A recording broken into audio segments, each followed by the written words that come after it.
Hello my dear student, आपके अपने YouTube channel global science IQ में आप सभी लोगों का मैं हार्दिक स्वागत करती हूँ।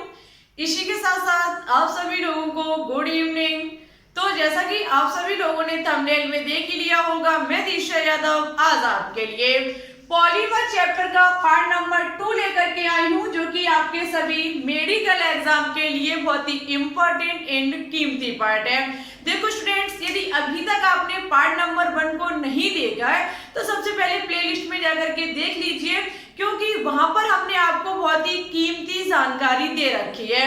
वहां पर मैंने आपको पढ़ाया था कि पॉलीमर क्या है, मींस बहुलक किसे कहते हैं, और कुछ इंपॉर्टेंट्स हमने आपको टाइप्स भी बताए थे पॉलीमर के। साथ ही साथ मैंने आपको वहां पर कुछ इंपॉर्टेंट बहुलक का निर्माण भी कराया था, उनके उपयोग भी बताए थे, और साथ ही साथ सबसे बेहतरीन तरीके से मैंने आपको बताया था कि कौन सा बहुलक किस मोनोमर से मिलकर के बना होता है, किस एकल इकाई को लेने से हमारा कौन सा बहुलक बनके तैयार होता है। ठीक है, बहुत अच्छे तरीके से समझाने की मैं वहां पर कोशिश की थी। उसी तरीके से आज हमारी कोशिश रहेगी कि आज की क्लास में हम आपको कुछ इंपॉर्टेंट बहुलक को अच्छे से क्लियर करा सकूं। देखो डियर स्टूडेंट्स, वहां पर हमने आपको योगात्मक बहुलक के बारे में पढ़ाया था। ठीक है, जो हमने मोनोमर लिए थे जिनसे बहुलक का निर्माण किया था वो हमारे योगात्मक बहुलक थे। योगात्मक का मतलब ये होता है कि ओनली सरल भाषा में समझ लीजिए कि ऐसे बहुलक का निर्माण जिनसे किसी अणु बाहर ना निकले, कोई छोटा सा अणु बाहर ना निकले। जबकि संघनन बहुलक में डियर क्या होता है कि यहाँ से एक ना एक अणु बाहर निकलेगा। दो या दो से अधिक यहाँ पर मोनोमर एकल इकाइयां आपस में बहुलकीकरण करेंगी। ठीक है, और उनसे हमारा किसी न किसी बहुलक का निर्माण होगा। साथ ही साथ किसी छोटे से छोटे अणु का भी बाहर निकाला जाएगा। ठीक है, छोटे से छोटा अणु भी यहाँ से बाहर निकलेगा, चाहे वो जल हो सकता है, हाइड्रोक्लोरिक अम्ल हो सकता है, हाइड्रोजन ब्रोमाइड हो सकता है, कुछ भी हो सकता है। ठीक है डियर, बस ये हमारा संघनन बहुलक है। मैं सबसे पहले जो फर्स्ट बात करूंगी वो हमारा डियर होगा terylene. Very very important and most important. देखो एग्जाम में ऐसा तो नहीं है आपको ये दिया जाए कि टेरिलीन का निर्माण कीजिए। ठीक है, एग्जाम में पूछा जा सकता है बताइए निम्न में से किस मोनोमर से टेरिलीन या फिर डेक्रोन का निर्माण होता है, या फिर इसका उपयोग कहाँ किया जाता है। ठीक है, और बहुलक चैप्टर से बहुत जल्द आपको MCQ भी जबरदस्त देखने को मिलेंगे। कोशिश रहेगी 50 MCQ को सॉल्व कराने की, क्योंकि कुछ क्वेश्चंस बहुत ही इंपॉर्टेंट क्वेश्चंस हमारे पास प्रीवियस ईयर रखे हुए हैं। देखो डियर, टेरिलीन मींस जिसे डेक्रोन भी कहा जाता है, एग्जाम में चाहे डेक्रोन से आए चाहे टेरिलीन से, बात एक ही मानी जाएगी। देखो यहाँ पर क्या होता है, एथिलीन ग्लाइकोल और टरथैलिक अम्ल दोनों का बहुलकीकरण होता है। ठीक है, दोनों आपस में क्रिया करते हैं। यहाँ पर एथिलीन ग्लाइकोल टरथैलिक अम्ल दोनों आपस में क्रिया करते हैं, तब हमारा टेरिलीन मींस डेक्रोन का निर्माण होता है। कैसे? देखो dear students, terylene glycol ethylene glycol हमारा होता है HO single bond CH2 single bond CH2 single bond OH। ये क्रिया करता है टरथैलिक अम्ल, जिसके बेंजीन वाले पर दोनों तरफ क्रियात्मक समूह हमारा COOH जॉइंट होता है। ये N जो है दोनों तरफ, ये N जो बता रहा है ये बता रहा है अनंत, कितना भी हम मोनोमर का भाग ले सकते हैं। ठीक है, यहाँ से टेरिलीन या फिर डेक्रोन बनता है। ये यहाँ से क्या होता है, ये H जो होता है ये यहाँ से हट जाएगा। जब ये H यहाँ से जगह को खाली करेगा, सिंगल बॉन्ड बचेगा। उसके बाद CH2 सिंगल बॉन्ड O से यहाँ H चला जाएगा। यहाँ से क्या होगा, ये OH चला जाएगा। यहाँ ये आपस में O और OC हमारा आपस में बॉन्ड बना लेगा। डबल में ये हमारी बेंजीन वाला होगी CO, यहाँ से OH चला जाएगा। मीन्स यहाँ पर क्या होता है, संघनन बहुलक को जब हम कुछ दो या दो से अधिक मोनोमर मिलाते हैं तो बहुलक बनते समय कुछ अणुका बाहर निकलना होता है। अणुका बाहर कब निकलेगा? जब हमने जो मोनोमर लिए हैं, ये जो दो मोनोमर हमने एकलक इकाइयां ली हैं, इनमें से कुछ ना कुछ भाई साहब निकलना चाहिए, यहाँ से कुछ ना कुछ हटना चाहिए, यहाँ से हम बॉन्ड फ्यूजन कह सकते हैं, यहाँ से होना चाहिए। यहाँ से हमारा OH, यहाँ से भी हमारा OH, यहाँ से हमारा H और यहाँ से भी हमारा H जाएगा। डियर जब यहाँ से जाएगा, ये दोनों तरफ आपको पता है सिंगल बॉन्ड, ये दर्शा रहे हैं कि यहाँ पर हम डेक्रोन की या फिर एंटेलिन की कहीं एक बहुलक बना सकते हैं। यहाँ से हमारे कनेक्ट होते जाएंगे और कई एक लंबी श्रृंखला बनके हमारी तैयार हो जाएगी। ठीक है, तो इस प्रकार से हमारा टेलिन या डेक्रोन बनता है। और साथ ही साथ यहाँ पर देखना एक OH, यहाँ से OH, यहाँ से भी H और आगे साइड से भी H, हाइड्रोजन के 4, ऑक्सीजन के 2, क्या बता रहे हैं कि हमारे जल के 2 अणु बाहर निकलते हैं। जल के 2 अणु बाहर निकलते मीन्स हम कह सकते हैं NH2O। जब कहीं भी किसी चीज को बैलेंस नहीं किया गया है तो हम हमेशा जल को भी बैलेंस नहीं कर सकते। ठीक है, तो हमारा यहाँ में साथ साथ जल भी बाहर निकलेगा, माइनस में मैंने लिख दिया है। बात की जाए कि इस टेरिलीन या फिर डेक्रोन का उपयोग कहाँ किया जाता है, तो इसका उपयोग विभिन्न प्रकार के वस्त्रों, जैसे कि हमारी टेरिकोट, टेरी सिल्क, ये जो टेरिकोट के कपड़े होते हैं, टेरी सिल्क के कपड़े होते हैं, इसमें टेरिलीन या फिर डेक्रोन का उपयोग किया जाता है। चुंबकी रिकॉर्डिंग में भी, चुंबकी रिकॉर्डिंग टेप में भी इसका प्रयोग किया जाता है, चालक बेल्ट में भी इसका प्रयोग किया जाता है, आदि बनाने में मेरे डियर स्टूडेंट्स डेक्रोन का निर्माण किया जाता है। ठीक है, उम्मीद है आपका डेक्रोन क्लियर हुआ होगा। डाउट हो आपके मन में किसी भी प्रकार का, आप हमारे कमेंट बॉक्स में लिख सकते हैं। आपके क्वेश्चन का आंसर मैं हमेशा देने के लिए तैयार रहती हूँ और हमेशा कोशिश रहती है कि आपके मन में किसी भी प्रकार का डाउट नहीं रहना चाहिए। यदि आपको ये चीज समझ में आ चुकी हो तो ले लीजिए स्क्रीनशॉट, नोटबुक पर नोट डाउन किया होगा तो बहुत अच्छी बात है, और नहीं तो स्क्रीनशॉट ले लीजिए। मैं कुछ नेक्स्ट पर बात करेंगे संघनन बहुलक पर। ठीक है, चलिए तो फिर बात करती हूँ सेकंड बहुलक पर, जो कि हमारा नायलॉन 6 वेरी वेरी इंपॉर्टेंट है ये आपके एग्जाम के लिए। नायलॉन 6 इससे आपके एग्जाम में जरूर क्वेश्चन पूछा जाता है। ठीक है, पूछे भी गए हैं। नायलॉन 6 की बात की है डियर, तो ये हेक्सामेथिलीन डाइएमीन, हेक्सामेथिलीन और डाइएमीन प्लस एडपिक अम्ल, एडपिक अम्ल, इन दोनों के बहुलकीकरण से नायलॉन 6 का निर्माण होता है। कैसे होता है तो देखो समझ लीजिए, थोड़ा अच्छे से हम डिफाइन करने की कोशिश करूंगी। हेक्सामेथिलीन डाइएमीन जो कि हमारा होता है NH2 CH2 का होल 6 NH2। ठीक है, देखो इसे उल्टा मत समझना, क्योंकि यहाँ पे कार्बन के साथ बॉन्डिंग जो करेगा वो नाइट्रोजन करेगा। ठीक है, नाइट्रोजन बॉन्डिंग करेगा ना कि हाइड्रोजन करेगा। नाइट्रोजन यहाँ पर एक केंद्रीय धातु परमाणु है, तो ये हमारा यहाँ पर CH2 के साथ, कहने का मतलब है यहाँ पर CH2 के साथ बॉन्डिंग नाइट्रोजन करेगा ना कि हाइड्रोजन, इसलिए इसको NH2 को उल्टा लिखा गया है। साथ ही साथ हमारा ये एडपिक अम्ल है जिसमें CH2 के होल फॉर्म में दोनों तरफ डियर स्टूडेंट्स कार्बोक्सिलिक अम्ल मींस एक क्रियात्मक समूह को लगाया गया है। दोनों का जब हम बहुलकीकरण करेंगे, दोनों का जब हम बहुलकीकरण करेंगे तो नायलॉन 6 बनेगा। यहाँ पर होगा क्या, एक H यहाँ से हट जाएगी, जो इसका एक बॉन्ड खाली हो जाएगा, एक H यहाँ से प्रतिस्थापित हो जाएगी, यहाँ पर बॉन्ड हमारा स्टूडेंट्स खाली हो जाएगा। इसी प्रकार से एक H यहाँ से हट जाएगी, एक बॉन्ड खाली हो जाएगा, इसके साथ क्रिया कर लेगा, इसके 2 OH यहाँ से चले जाएंगे, यहाँ से 2 एलिमेंट OH चले जाएंगे, यहाँ से भी चले जाएंगे, और हमारा ये नायलॉन 6 बनके तैयार हो जाएगा। जब यहाँ से जाएंगे तो 4 हाइड्रोजन के एटम होंगे, 2 ऑक्सीजन के होंगे, 4 हाइड्रोजन के 2 ऑक्सीजन के, मींस कुछ मात्रा में हमारा जल जो होगा वो यहाँ से बाहर निकल जाएगा। कब? जब नायलॉन 6 का हम निर्माण करेंगे। नायलॉन 6 के निर्माण करने के लिए हम हेक्सामेथिलीन डाइएमीन की क्रिया एडपिक अम्ल के साथ कराते हैं। जब इनका हम बहुलकीकरण कराते हैं तब हमारा नायलॉन 6 बन के तैयार होता है।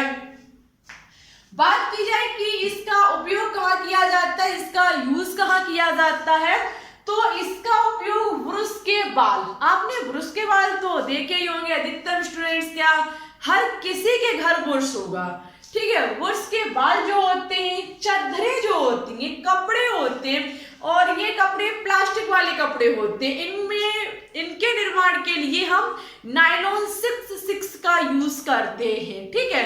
नायलॉन 6 का एग्जाम में क्वेश्चन पूछा गया है, पूछा भी जा सकता है, तो इतनी चीज अच्छे से याद रखना है। हेक्सामेथिलीन डाइएमीन एडपिक अम्ल के साथ क्रिया करता है, नायलॉन 6 बनाता है, जल जो होता है वो बाहर निकलता है। उम्मीद है आप लोगों का नायलॉन 6 क्लियर हुआ होगा। अब मैं कुछ और बचे हुए इंपॉर्टेंट 2 या फिर 3 हमारे और बहुलक के उन पर चर्चा करूंगी। यदि इसकी स्क्रीनशॉट ले सकते हैं तो आप खुशी खुशी ले सकते हैं। तो फिर चलिए अब मैं बात करूंगी नेक्स्ट पर, उससे पहले आप ले लीजिए इस चीज की स्क्रीनशॉट। चलिए बात करती हूँ नायलॉन 6 पर। अभी आपने पढ़ा था नायलॉन 6, लेकिन अब मैं बात करूंगी नायलॉन 6 पर, ठीक है। दोनों में बहुत धरती आसमान का अंतर है। नायलॉन 6 क्या है, नायलॉन 6 क्या है। नायलॉन 6 की बात की जाए डियर स्टूडेंट्स तो ये कैप्रोलैक्टम के बहुलकीकरण से बनता है। कैप्रोलैक्टम का फॉर्मूला एग्जाम में नहीं पूछा जाएगा, ओनली पूछा जाएगा कि बताइए किस मोनोमर से नायलॉन 6 का निर्माण किया जाता है। तो नायलॉन 6 का निर्माण जो है वो कैप्रोलैक्टम से किया जाता है। नायलॉन 6 को परलोन भी कहते हैं, ये भी लिख लेना, परलोन, इसको परलोन भी कहा जाता है, ठीक है। यहाँ पर ये कैप्रोलैक्टम, ये है हमारा कैप्रोलैक्टम। इस कैप्रोलैक्टम की क्रिया जब जल के साथ कराई जाती है, कैप्रोलैक्टम की क्रिया जल के साथ कराई जाती है, तब हमारा नायलॉन 6 बनता है। यहाँ पर देखो 1 2 3 4 5 हमारे CH2O है, ये CH2 ये हमारा C डबल बॉन्ड हो, ये रहा C डबल बॉन्ड हो, NH तो हमारा ये रहा NH, ठीक है डियर। ये हमारा बेंजीन वलय की संरचना में खोल देंगे, सिंगल बॉन्ड दोनों किनारे पर हमारे नजर आएंगे। इस प्रकार हम इस सिंगल बॉन्ड से कहीं एक नायलॉन 6 जोड़ करके बहुत सारे नायलॉन से कहने का मतलब एक लंबी नायलॉन 6 श्रृंखला बना के तैयार कर सकते हैं, ठीक है। कैप्रोलैक्टम के बहुलकीकरण से हमारा नायलॉन 6 बन के तैयार होता है, जिसे परलोन भी कहा जाता है। एग्जाम में पूछा जा सकता है कि बताइए नायलॉन 6 का निम्न में से किसमें उपयोग किया जाता है, तो इसका उपयोग टायर की डोरियों बनाने में किया जाता है, रस्सियों में भी किया जाता है, सुनहरी पॉलिश में किया जाता है, सीमेंट बनाने में नायलॉन 6 का उपयोग किया जाता है, ठीक है। याद रखना टायर की डोरियों में, रस्सियों में, सुनहरी पॉलिश में, साथ ही साथ सीमेंट आदि बनाने में नायलॉन 6 का उपयोग किया जाता है। अब मैं बात करूंगी वेकेलाइट पर, very very important and most important bakelite, जो कि हमारे हिसाब से पैरामेडिकल के साथ साथ क्लास 12 के लिए भी बहुत ज्यादा इंपॉर्टेंट है। यदि क्लास 12 का कोई भी स्टूडेंट्स तैयारी करता है तो उसे एक बार इस ऑर्गेनिक केमिस्ट्री के बारे में जानकारी जरूर दें, क्योंकि हम उस चीज को इतना विस्तार से पढ़ाते हो कि इंटर वाले भी तैयारी कर सके। और एक बात और, कल आप लोगों को पता है संडे है, और मैंने बोला था कि संडे के दिन हम मॉक टेस्ट को रखूंगे। उस मॉक टेस्ट में हम हर एक स्टूडेंट से क्वेश्चंस करेंगे।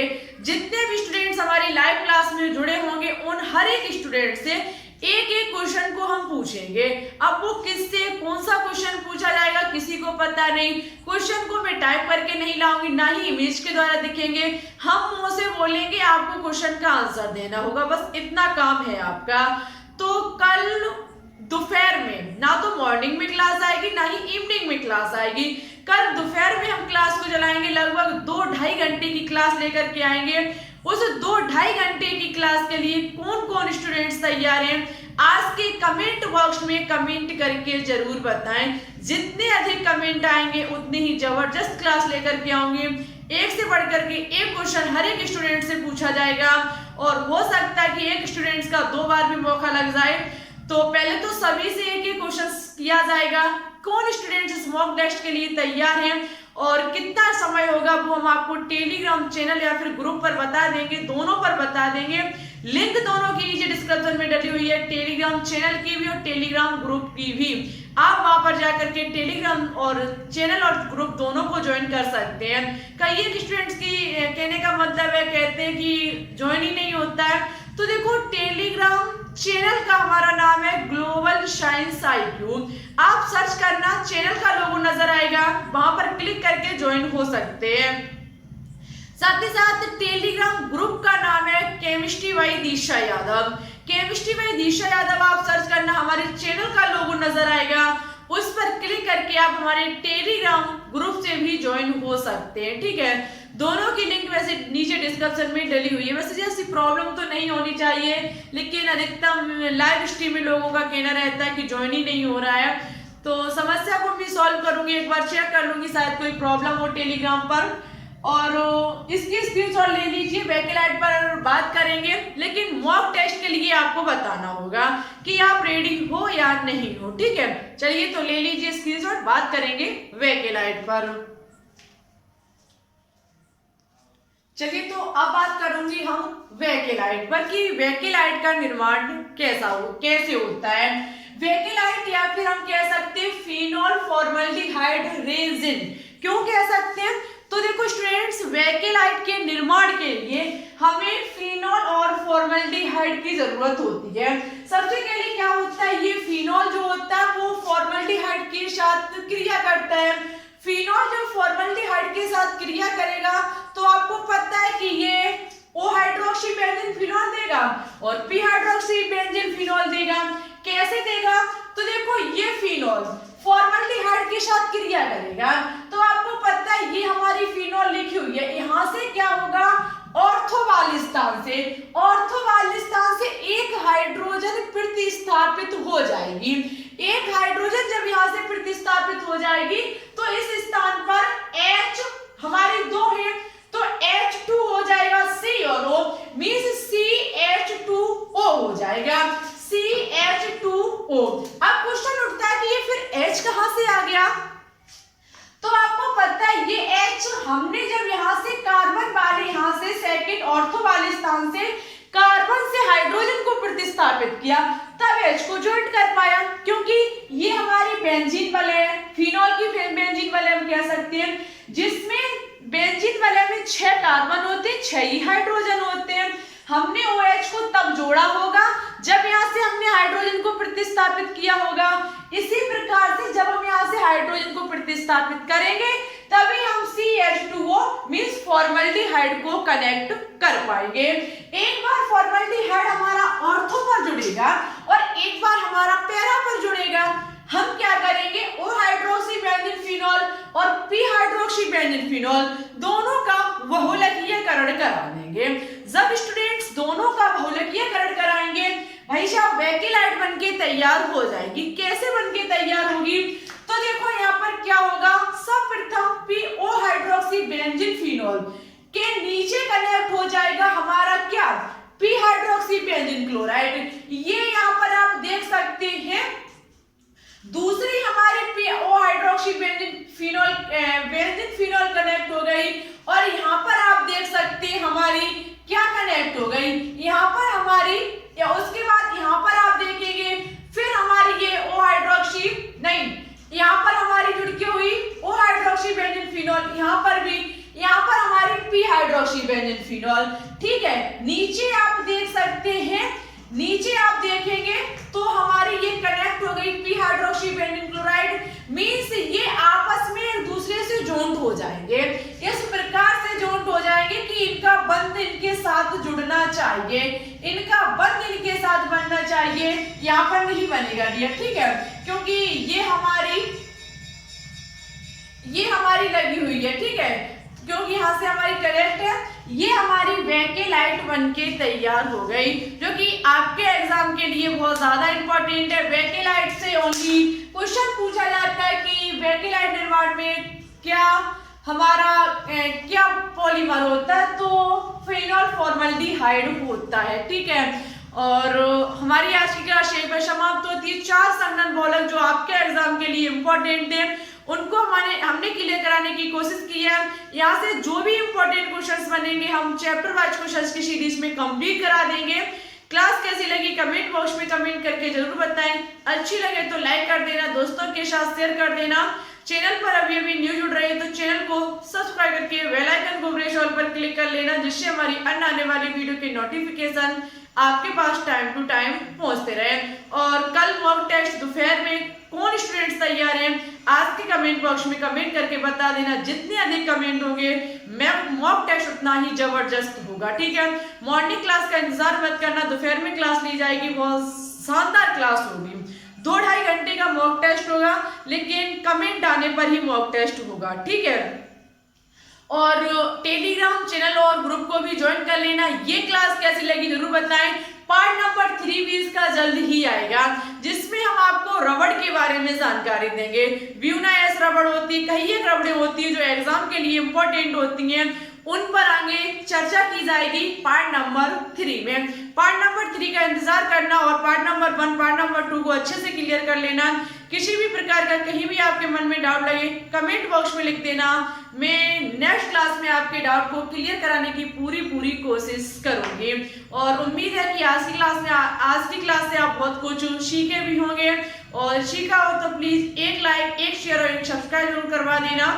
तो फिर ठीक है, चलते हैं, आज के लिए बस इतना ही रखते हैं। अपना ख्याल रखना, अच्छे से स्टडी करना।